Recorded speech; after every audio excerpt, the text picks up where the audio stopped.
Finally, the DC pipe bomber was caught. The January 6th. Now, remember, this is the worst day in American history if you're a lib and you want to hit conservatives. Generally speaking, it was a very peaceful day, and there were clearly some bad moments going on there. But thank goodness the Biden administration prosecuted a bunch of Midwestern grandmothers who were strolling around the White House. Thank goodness they put all of those people in solitary confinement. Thank goodness they were held without trials for months and months, sometimes even years and years, and sometimes to right now. Well, not right now, because President Trump pardoned pretty much everybody that was prosecuted or persecuted by the Biden administration. But in all of that, in all of those political persecutions that led to prosecutions, again, of Midwestern grandmothers who just decided to take a touring trip around the Capitol building, in all of that, they never found the guy who actually tried to set off pipe bombs at both the Republican and Democrat headquarters. I think people kind of missed that, libs missed that part. They say, oh, there was a pipe bomb found at the DNC headquarters. Yes, that is bad. Also, there was same guy put the same thing at the Republican headquarters. So to attribute a side to this guy would be pretty difficult. And I do think we actually can. We've got a lot to go on here. We can probably attribute a side, and I guarantee you it's not the conservative side of the aisle that I think this guy sits on. Now, I want to first start off by showing this clip of Jake Tapper on CNN. He unfortunately, through no fault of his own, missed the entirety of the mental decline of Joe Biden, and thankfully wrote a book earlier this year detailing the fact that the media missed that entirely, including himself. Who honestly, who could have seen Joe Biden's mental decline, despite all of the consistent evidence to that point? But this is how Jake Tapper described the arrest of the pipe bomber, the alleged pipe bomber, would-be pipe bomber of the January 6th whole thing. Watch this, clip 8. Capitol attack. Brian Cole Jr., a 30-year-old white man from the D.C. suburbs, is charged with transporting an explosive device in interstate commerce and with malicious destruction by means of explosion. CNN observed local and federal law enforcement outside his home in Woodbridge, Virginia this morning. Yes, a clear, evidently white man, guy Brian Cole. Why did he even have to say that? I guess I don't quite understand why that was even relevant to the story at all. Let's just say it was a white guy. Why would that matter? It doesn't matter to me at all. Now, if it was a person illegally in the country from a different country, yeah, maybe you mentioned the fact that, hey, this is a Middle Eastern person who came into the country illegally and set off pipe bombs or was trying to set off pipe bombs. Yeah, maybe you would mention it then because the illegal nature of it is relevant to the story. But outside of that, just declaring the race, one, is stupid, and two, if you're going to do it, at least get it right. Mr. Tapper has been lambasted, rightly so, across all of the media platforms for saying that. A suspect has been arrested after nearly 5 years. Brian Cole Jr., 30, of Woodbridge, Virginia, was arrested yesterday morning. He faces charges for planting pipe bombs outside both the Democratic and Republican national committees on January 5th, 2021, just hours before January 6th took place.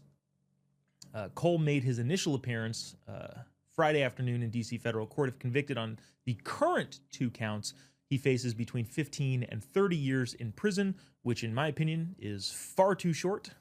If you're planning to kill multiple people, I've never understood the discrepancy between murder and attempted murder, right? I don't quite understand why the penalties for those two things are different. If a court finds you guilty of attempting to murder somebody, why is that less of a punishment if you don't succeed, right? Like if you, I don't know, if your plans fall apart or you miss the shot or whatever it is that you're doing, why is that for some reason less? Why is there a possibility that this guy only gets 15 years because he failed at something, right? The intent is still there. I've never understood that. I still don't understand that. But going back to this particular case, officials say that more charges are possible and could potentially be seen in this particular case. According to investigators, the process of producing and placing the bombs started back in 2019. Bank and cell phone data were used to link Cole to both the production and placement of the devices. Now, there's a lot of things going on here. The main and primary question that I think we should all be asking is, how did they not catch this guy under the Biden administration? The FBI leadership reviewed massive amounts of data, in both leadership sides, in the Biden administration and now in the Trump administration.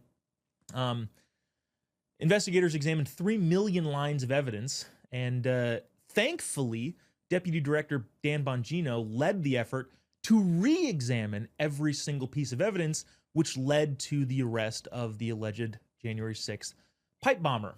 The question is, why wasn't that done during the Biden administration? FBI Director Kash Patel mentioned this several times on several different media outlets yesterday. I want to play you a short clip. This is Cut 9, Kash Patel, also kind of asking the same question. How did this not happen? Play this Cut 9. They deliberately did not want to solve this. I mean, this was challenging, but it was solvable, right?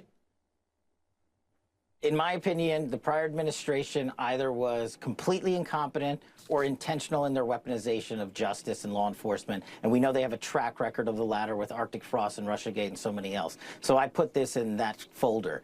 What we did was we rejected and are in the process of destroying and leveling the weaponization of justice and law enforcement and delivering results for the American people. So, I mean, he talks for a little bit longer. Basically, it kind of reiterates the main point of how did this not happen? Because, like we mentioned, they got the evidence. There was no new evidence. There was not a single piece of new evidence on this case that the FBI didn't already have, to make you wonder, well, why didn't they do what this FBI did to actually catch this guy? Because it's not like he's this mastermind criminal. The evidence shows that, okay, they used cell phone tracking data. There's a bunch of camera there that was able to lead to the arrest of this guy. And in addition to that, he bought all of the supplies at local hardware stores with a credit card. I don't know if you signed up for credit cards, but they're kind of tied to you. I guess, of course, if you're, a Nigerian scam artist or Somali scam artist, I don't know. Maybe the credit card isn't exactly tied to their name, but there's no indication that this was the case in this particular instance. So they had cameras, they had geo-tracking data, they had credit cards that he used to purchase the materials for this, and somehow over the head of the Biden FBI. How could that possibly have happened? Kash Patel accused the Biden administration of sheer incompetence or complete intentional negligence, which, I might add, brings us to the ever persistent question on this show. And you probably already saying, stupid or sinister? Those are the only two options here. Was the Biden administration completely incompetent, or were they averting their eyes intentionally? Now, as I stated yesterday, I kind of miss the old libs, because at least people like Nancy Pelosi, and I said this yesterday, are smart, and therefore you can rule out the stupid element and you can go straight to evil, right? It's either stupid or sinister. With her, she's not stupid, so it's clearly sinister. At the same time, in this point in time, the Biden administration's main priority when hiring anybody, from mid-level bureaucrats all the way up to the Supreme Court, was not based on performance. It was based on DEI. You've got an entire administration completely littered with DEI folks in there who didn't deserve the job but got it anyway because of their race, sexual orientation, or gender, or any of the other minoritizing things.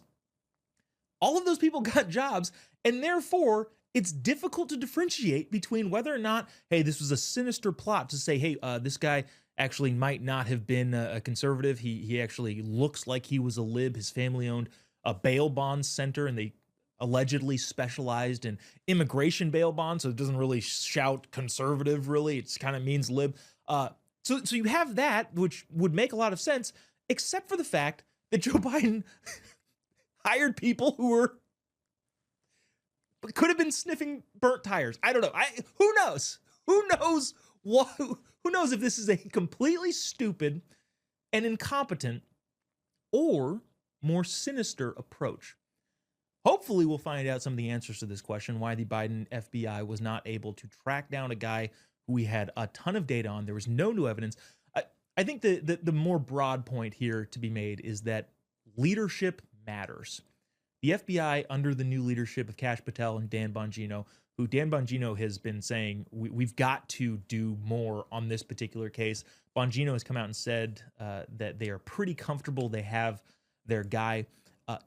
If it weren't for the leadership of the Trump FBI, none of this would have changed. It would have been political/legal malfeasance on so many different levels. But thankfully, we can attest to this particular fact: leadership matters.